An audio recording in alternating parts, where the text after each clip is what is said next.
خوش نصیب لوگ وہ جن کو نصیب ہو صحبت اللہ۔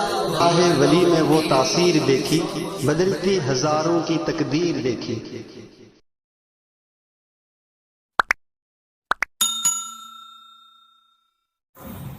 اعوذ باللہ من الشیطان الرجیم، بسم اللہ الرحمن الرحیم۔ الحمد للہ الذی انزل علی عبدہ الکتاب ولم یجعل له عوجا قیما لینذر بأسا شدیدا من لدنہ ویبشر المؤمنین الذین یعملون الصالحات ان لهم اجرا حسنا ماکثین فیہ ابدا وَيُنذِرَ الَّذِينَ قَالُوا اتَّخَذَ اللَّهُ وَلَدًا مَا لَهُم بِهِ مِنْ عِلْمٍ وَلَا لِآبَائِهِمْ كَبُرَتْ كَلِمَةً تَخْرُجُ مِنْ أَفْوَاهِهِمْ يَقُولُونَ إِلَّا كَذِبًا فَلَعَلَّكَ بَاخِعٌ نَفْسَكَ عَلَى آثَارِهِمْ إِن لَّمْ يُؤْمِنُوا بِهَذَا الْحَدِيثِ أَسَفًا إِنَّا جَعَلْنَا مَا عَلَى الْأَرْضِ زِينَةً لَّهَا لِنَبْلُوَهُمْ أَيُّهُمْ أَحْسَنُ عَمَلًا وَإِنَّا لَجَاعِلُونَ مَا عَلَيْهَا صَعِيدًا جُرُزًا۔ صدق اللہ المولانا العظیم۔ گزشتہ کل آپ حضرات کے سامنے سورہ کہف کی دوسرے نمبر کی آیت پر گفتگو چل رہی تھی، لِيُنذِرَ بَأْسًا شَدِيدًا، کہ اللہ تبارک و تعالیٰ نے قرآن اس کے لیے نازل کیا ہے کہ جو لوگ گناہ گار ہیں، نافرمان ہیں، ان کو اللہ کے عذاب سے ڈرایا جائے۔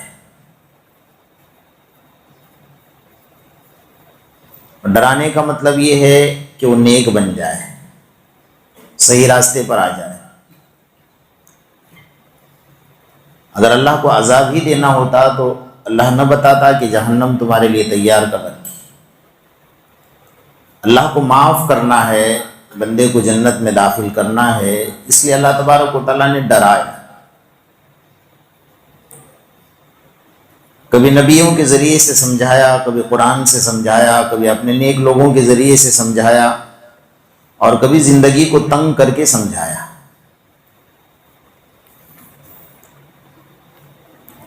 یہی مرحلہ میدان محشر میں اللہ تبارک و تعالیٰ کا ہوگا۔ اول مرحلہ جو ہوگا، یعنی پہلا مرحلہ، اس کے اندر اللہ تبارک و تعالیٰ بڑے غضب میں ہوں گے، بڑے جلال میں ہوں گے، بڑے غصے میں ہوں گے، اور اعلان کریں گے وَامْتَازُوا الْيَوْمَ أَيُّهَا الْمُجْرِمُونَ۔ اس سے پہلے اعلان ہوگا مَنْ ذَا الَّذِي يَشْفَعُ عِنْدَهُ إِلَّا بِإِذْنِهِ، کون ہے جو میرے سامنے آ کر سفارش کرے، شفاعت کرے۔ انبیاء کرام گھبرائیں گے،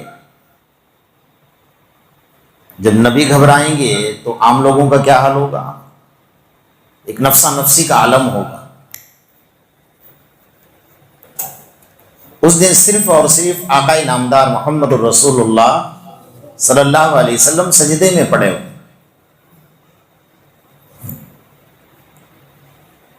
ساری امت مل کر پریشان ہے۔ حضرت آدم علیہ السلام سے لے کر کے حضرت عیسیٰ علیہ السلام تک، وہاں سے لے کر محمد الرسول اللہ صلی اللہ علیہ وسلم تک اور قیامت تک کی ساری امت پریشان حال ہے کہ اللہ چاہے ہمیں جہنم میں ڈال دے لیکن میدان محشر سے نجات دے دے۔ یہاں تک سوچیں گے، اس لیے سوچیں گے کہ چاروں طرف سے عذاب میں گرے ہیں۔ حدیث میں فرمایا، آقا نامدار محمد الرسول اللہ صلی اللہ علیہ وسلم ارشاد فرماتے ہیں کہ یہ جو سورج ہے نا، اس کی 7 آنکھیں ہیں،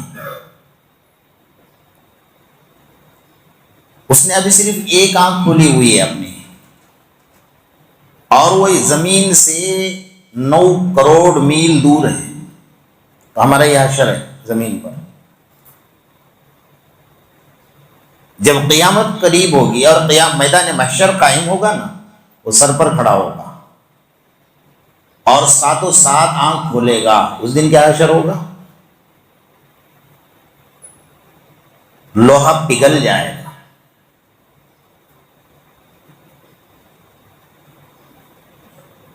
اور انسان اپنے پسینے میں شرابور ہوگا، اپنے گناہوں کے مطابق ٹخنوں تک، گھٹنوں تک، کمر تک، گلے تک اپنے پسینے میں ڈوبا ہوا ہوگا، اور وہ جو پسینہ نکلے گا نا، پانی زمین پر سارے انسانوں کا اس میں تیرتے ہوں گے، اور پانی ابلتا ہوگا سورج کی گرمی اور تپش کی وجہ سے۔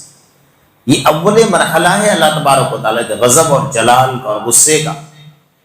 اس دن اللہ تبارک و تعالیٰ بار بار اعلان کریں گے لمن الملک اليوم، آج کس کی حکومت ہے بتاؤ؟ تمام دنیا کے بادشاہ، جس کو میں نے حکومت دی تھی، سلطنت دی تھی، بادشاہت دی، آج کس کی حکومت ہے؟ سب کہیں گے للہ الواحد القہار، سب کے زبان سے یہی نکلے گا۔ اس وقت بھی غفار نہیں بلکہ قہار، اس لیے کہ وہ اپنی قہاریت برسا رہا ہے، غصے میں ہے، وہ جلال میں ہے۔ جاؤ حضرت آدم کے پاس، سب مل کر گئے حضرت آدم کے پاس، سفارش کیجیے ہماری کہ اللہ تبارک و تعالیٰ جلدی سے حساب شروع کر دے۔ حضرت آدم علیہ السلام انکار فرمائیں گے، مجھ سے غلطی ہو گئی تھی، جنت میں نے دانہ کھا لیا تھا، میں اللہ کو منہ دکھانے کے قابل نہیں ہوں۔ آپ حضرت نوح کے پاس جاؤ۔ حضرت نوح کے پاس آئے، حضرت نوح علیہ السلام نے کہا میں نے بھیجا اپنے بیٹے کے بچانے کا سوال اللہ سے کیا، میں اللہ کے سامنے نہیں جا سکتا۔ آپ جاؤ حضرت ابراہیم خلیل اللہ کے پاس، حضرت ابراہیم خلیل اللہ بھی انکار فرمائیں گے، حالانکہ کوئی نبی غلط نہیں ہے، لیکن ڈر اپنے دل میں اللہ کا جو خوف اور ڈر ہے نا، حضرت ابراہیم علیہ السلام فرمائیں گے میں اپنی بیوی کو لے کر جا رہا تھا سفر میں، اور وہاں کا بادشاہ بڑا ظالم تھا، اس کو پتا ہوتا ہے کہ کوئی میاں بیوی آ رہے ہیں تو بیوی کی عزت لوٹتا تھا اور شوہر کو قتل کرتا تھا۔ اگر کوئی یہ کہتا تھا کہ یہ بہن نہ ہے میں بھائی ہوں تو اس وقت چھوڑ دیتا تھا۔ حضرت ابراہیم علیہ السلام فرمائے کہ میں نے اس وقت میں جھوٹ بولا تھا، حالانکہ جھوٹ نہیں تھا، اپنی جان بچانے کے لیے اسلام نے اجازت دی ہے، اور نبی کبھی جھوٹ نہیں بول سکتے۔ میں نے زندگی میں ایک بار یہ بات کہی، مجھے اللہ کے سامنے جانے سے ڈر لگتا ہے۔ میرے دوستو، ہم سوچے کہ اتنی سی بات کو لے کر نبی اتنا گھبرائیں گے، ہمارا کیا حال ہوگا؟ ہم نے تو صدیوں جھوٹ بولا ہے، جوانی سے سنبھالا ہے، اس وقت سے لے کر آج تک مرتے دم تک جھوٹ بولا ہے، ہمارا کیا حال ہوگا؟ وہ کہیں گے جاؤ حضرت موسیٰ علیہ السلام کے پاس۔ حضرت موسیٰ علیہ السلام فرمائیں گے کہ بھائی میں نے ایک قبطی کو مکہ مارا تھا، وہ بیچارہ مر گیا تھا، اللہ سوال کریں گے تو میں کیا منہ لے کر جاؤں گا اللہ کے پاس؟ تم جاؤ حضرت عیسیٰ علیہ السلام کے پاس۔ حضرت عیسیٰ علیہ السلام بھی انکار فرما دے۔ اب سب مل کر کہیں گے کہ کوئی راستہ نہیں ہے، سب مل کر جاؤ محمد الرسول اللہ صلی اللہ علیہ وسلم کے پاس۔ جب اللہ کے رسول صلی اللہ علیہ وسلم کے پاس ساری امت آئے گی، یا رسول اللہ آپ سفارش فرمائیں، کہ اللہ کے رسول یہ نہیں فرمائیں گے جیسا ہم لوگ کہتے ہیں کہ بابا کا دامن پکڑ کر جنت میں جائیں گے، بابا نے جنت خرید لی ہے کہ اللہ نے ان کے نام کر دی ہے۔ اللہ کے رسول یہ نہیں فرمائیں گے چلو میں اللہ سے سفارش کر دیتا ہوں، چلو میرے ساتھ، نہیں، بلکہ اللہ کے رسول صلی اللہ علیہ وسلم سجدے میں گر جائیں گے۔ 50,000 سال کا ایک دن ہے قیامت کا۔ وہ بھی حدیث میں آقا نامدار محمد رسول اللہ صلی اللہ علیہ وسلم فرماتے ہیں کہ مومن بندہ جنہوں نے نمازوں کی پابندی کی ہوگی، اللہ کے سامنے اپنے نیک اعمال پیش کیے ہوں گے، یہ 50,000 سال کا دن ان کے لیے کتنا ہوگا پتہ ہے؟ فرمایا 2 رکعت نماز کے برابر۔ انہیں پتہ ہی نہیں ہوگا کہ 50,000 سال گزر گئے۔ اور وہ 2 رکعت بھی کون سی نماز؟ عائشہ رضی اللہ تعالیٰ عنہ فرماتی اللہ کے رسول صلی اللہ علیہ وسلم کی زندگی کی سب سے مختصر جو نماز تھی نا، وہ فجر کی 2 رکعت سنتیں تھی۔ پہلی رکعت میں آپ قل یا ایھا الکافرون، اور دوسری رکعت میں قل ھو اللہ احد۔ یہ 2 رکعت کے مطابق مومن بندوں کے لیے 50,000 سال گزر جائیں گے، اسے پتہ ہی نہیں چلے گا. اس کا ایسا لگے کہ میں نے 2 رکعت نماز پڑھی، اتنا وقت گزارا ہے. جو پریشان حال ہے. تو اللہ کا غضب، اللہ کا جلال. اللہ کے رسول صلی اللہ علیہ وسلم جب سجدے سے سر اٹھائیں گے نا، اللہ جب فرمائیں گے ارفع راسک یا محمد صل تعطى، اے میرے حبیب سر اٹھائیے. آپ کے اتنے لمبے سجدے نے میرے غصے کو، میرے جلال کو جمال میں تبدیل کر دیا، میرے غصے کو رحمت میں تبدیل کر دیا. سر اٹھائیے اور مانگیے جو مانگنا چاہتے، میں دینے کے لیے بیٹھا ہوا. تو اللہ سے فرمائیں گے اللہ حساب شروع کرتے ہیں بندوں کا، بندے پریشان حال ہے. اب جو منظر ہوگا نا وہ بڑا عجیب منظر ہوگا. تو جب اللہ کے رسول نے سفارش کی تو اللہ نے کہا کہ ٹھیک ہے میں حساب شروع کرتا ہوں، آپ پیش کریے، امت بلائیے میرے سامنے. اگر ڈر رہے ہیں، سب کانپ رہے ہیں نا، کس کو پیش کریں گے؟ اللہ کے رسول صلی اللہ علیہ وسلم سب سے پہلے ابو بکر کا ہاتھ پکڑیں گے رضی اللہ تعالیٰ. حضرت ابو بکر چلیے. حضرت ابو بکر یوں کانپتے ہوں کہ یا رسول اللہ مجھے مت بھیجیے، کیونکہ میری زندگی کا زیادہ حصہ ایمان سے خالی گزرا ہے. بہت سارے لوگ حضرت ابو بکر کے لیے کفر کا جملہ استعمال کریں، ہرگز نہ کریں. ابو بکر کے شان کے خلاف، کہ ابو بکر وہ شخصیت ہے کہ ایمان لانے سے پہلے بھی زندگی میں کبھی جھوٹ نہیں بولا ہے. ایمان لانے کے بعد کا تو سوال ہی نہیں پیدا ہوتا. حضرت ابوبکر فرمائیں گے یا رسول اللہ صلی اللہ علیہ وسلم مجھے ڈر لگتا ہے اللہ کے سامنے جانے سے، اس لیے کہ میری زندگی کا زیادہ حصہ اسلام سے خالی گزرا ہے. میں اللہ کے سامنے کیا منہ دکھاؤں گا؟ اللہ پوچھیں گے ابوبکر اتنا حصہ کیسے گزرا زندگی کا بغیر ایمان کے؟ اللہ کے رسول نے ابوبکر تمہیں جانا ہوگا، مجھے پتا ہے کہ تمہارے جانے کی وجہ سے اللہ کا غضب، اللہ کا غصہ رحمت میں تبدیل ہوگا. جب اللہ تمہیں دیکھے گا نا تو اللہ تبارک و تعالی رحم و کرم پر آ جائیں گے. حضرت ابوبکر آگے بڑھیں گے لیکن دھڑام سے سجدے میں گر جائیں گے. وہی کام کریں گے جو اللہ کے رسول صلی اللہ علیہ وسلم نے کام کیا. کیونکہ سجدہ ایسی نعمت ہے نا کہ اگر ہمیں پتہ چل جائے کہ سجدے کی قدر و قیمت کیا ہے تو ہم زندگی بھر سجدے سے کبھی انکار نہ کریں. حضرت ابوبکر عرش کے پاس جب گئے، اللہ کے رسول آگے لے کر چلے گئے، یوں کانپ رہے ہوں گے پاؤں سے لے کر سر کے بال تک. فوراً دھڑام سے سجدے میں گریں گے اور چیخیں نکل جائے، کیونکہ سب سے پہلا شخص ہوگا قیامت میں جو اللہ کے سامنے پیش ہو. حضرت ابوبکر اللہ تبارک یا ابا بکر ارفع راسک، ابو بکر سر اٹھائیے اور میرے قریب آئیے. اللہ پاک بلا کر حضرت ابوبکر کو اپنے بازو میں سیدھے جانب کھڑے کریں گے. تب جا کر حضرت ابوبکر کو تھوڑا اطمینان ہوگا. حضرت عمر کا ہاتھ پکڑا اللہ کے رسول صلی اللہ علیہ وسلم، چلو عمر اللہ کے سامنے. عمر گھبراتے ہوں گے، کانپتے ہوں گے اور آنکھوں سے ٹپ ٹپ ٹپ آنسو ٹپکتے ہوں. اللہ کے رسول مجھے مت بھیجیے. اللہ جلال میں، اللہ غصے میں. اللہ اگر صرف اتنا سوال کر لے کہ عمر میرے نبی کے پاس تلوار لے کر کیوں گیا تھا، میں کیا جواب دوں؟ بے ہوش ہو کر گر پڑیں گے. کیا ان کی شان ہے اور کیا ان کا مقام ہے، ہم سمجھ بھی نہیں پائیں گے. اللہ کے رسول مجھے مت بھیج، مجھے ڈر لگتا ہے. اللہ اگر یہ سوال کر لے کہ عمر میرے نبی کے پاس تلوار لے کر کیوں گیا تھا، میں کیا جواب دے پاؤں گا؟ اللہ کے رسول عمر جائیے، کوئی بات نہیں، ہو سکتا ہے آپ کے جانے سے اللہ کا غصہ ٹھنڈا ہو جائے اور امت کا حساب کتاب شروع ہو جائے. حضرت عمر آگے بڑھیں گے. جیسے حضرت عمر کو اللہ کا دیدار ہوگا نا تو سب سے پہلے حدیث میں فرمایا قیامت میں سب سے پہلے اللہ جن کو سلام کریں گے وہ عمر ہوں گے. اللہ اکبر، السلام علیکم یا عمر. اللہ سامنے سے سلام کر اللہ کے سامنے پیش کیا. حضرت عمر بھی سجدے میں گر گئے، پھر کھڑے ہوئے، ان کو بھی بازو میں کھڑا کیا. حضرت عثمان غنی کو پکڑا، کہا چلیے آپ. حضرت عثمان کانپ رہے ہیں، جبکہ سب سے زیادہ باحیا، شرمیلے اور سب سے زیادہ رونے والے حضرت عثمان غنی، جن کی شہادت کی گواہی اللہ کا قرآن دے گا. لیکن حضرت عثمان کانپتے ہیں، اللہ کے رسول مجھے مت پیش کی، میرے پاس مال بہت تھا۔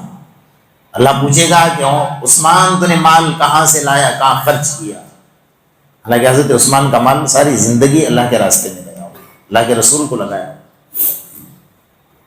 آج بھی مدینہ المنورہ کے اندر حضرت عثمان غنی کی نام کی زمین ہے اور ان کے نام کا بل آج بھی آتا ہے، آج کی تاریخ میں۔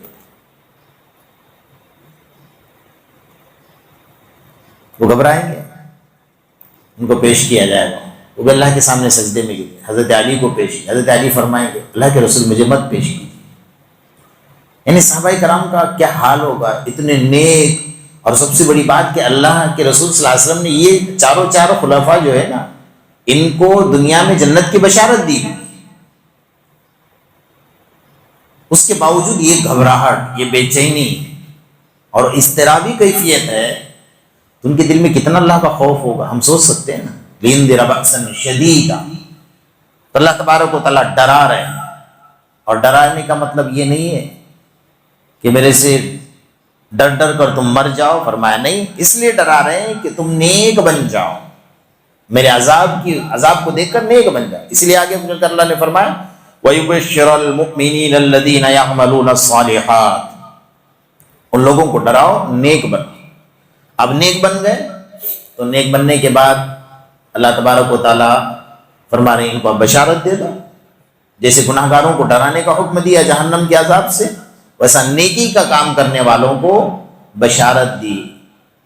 الذین یعملون الصالحات ان لہم اجرا حسنا، کوئی بھی نیکی کرے نا تو حدیث میں بھی فرمایا جیسا من صام رمضان ایمانا و احتسابا غفر لہ ما تقدم من ذنبہ، جس نے رمضان کا روزہ رکھا ایمان کے ساتھ اور احتساب یعنی ثواب کی امید رکھ کہ اللہ مجھے اس پر ثواب دے گا، تو نیکیاں کرو تو ثواب کی نیت بھی کرو کہ اللہ مجھے اس کے اوپر اجر دے گا، تو اس کو نیکی کرنے کی اور توفیق ہوگی۔ اور یہ کہیں کہ اللہ دیتا کیا ہے اپنے کو بھائی، تو شیطان اور بھڑکائے گا، جو نیکیاں کر رہے وہ بھی چھین جائے گی۔ اور نیکی کے بعد فوراً جیسا آپ نے روزہ رکھا، مغرب کی نماز پڑھی، مغرب کی نماز کے بعد اگر وقت آپ کے پاس ہے تو اوابین پڑھ لیجئے 4 رکعت، اور اگر آپ کے پاس وقت نہیں تو 2 رکعت شکرانہ ضرور پڑھ لیجئے کہ، اور یہ کہیے کہ اللہ تو نے آج پورا دن مجھے روزہ رکھنے کی توفیق دی۔ اس کے بعد دیکھیے آپ کو عبادتوں کی توفیق آگے کیسے ہوگی، آپ شکرانہ ادا کرو گے نا تو اللہ لئن شکرتم لازیدنکم، تو اللہ پاک اور عبادتوں کی توفیق دے گا اور اس میں لذتیں عطا فرمائے گا۔ کرو گے انشاءاللہ؟ ایک بات تو نیک بندے جس کو اللہ نے فرمایا ان کو بشارت دے دو اجر حسنہ کی، بہت اچھا اجر اللہ تبارک و تعالیٰ انہیں عنایت فرمائے۔ نیکی کرنے والوں کی نظر اللہ تبارک و تعالیٰ کے شان بے نیازی پر ہونی چاہیے، اتنا یاد رکھ لینا یہ اصول۔ ہم نیکی کرے تو یہ نہیں سمجھے کہ ہم بہت نیک بن گئے، ہم کتب بن گئے، ہم ابدال بن گئے، ہم اللہ کے ولی بن گئے۔ دعا کرنی چاہیے ضرور، اللہ سے مانگنا بھی چاہیے کہ اللہ مجھے نیک بنا دے۔ اس کا فائدہ کیا ہوگا؟ قیامت کے میدان میں اللہ سوال کرے گا کہ اے میرے بندے تو نیک کیوں نہیں بنا؟ حدیث میں فرمایا کہ وہ کہے گا کہ اللہ میں نے زندگی میں ایک بار دعا کی تھی کہ اللہ مجھے نیک بنا دے، اب نہیں بنا، اس میں میرا کیا قصور ہے؟ اللہ سے جھگڑے گا؟ اللہ فرمائے اس کا نامہ اعمال دیکھو، جب دیکھا اس میں لکھا ہوا تھا، لکھا ہوا رہے گا کہ ہاں یہ بندے نے دعا کی تھی کہ مجھے نیک بنا دے۔ تو میرا اللہ کتنا کریم ہے کہ اللہ اسی بات کے اوپر کہ بندے نے دعا کی تھی نیک بننے کی، تمنا کی تھی نیک بننے کی، اسی پر اللہ معاف فرما دے،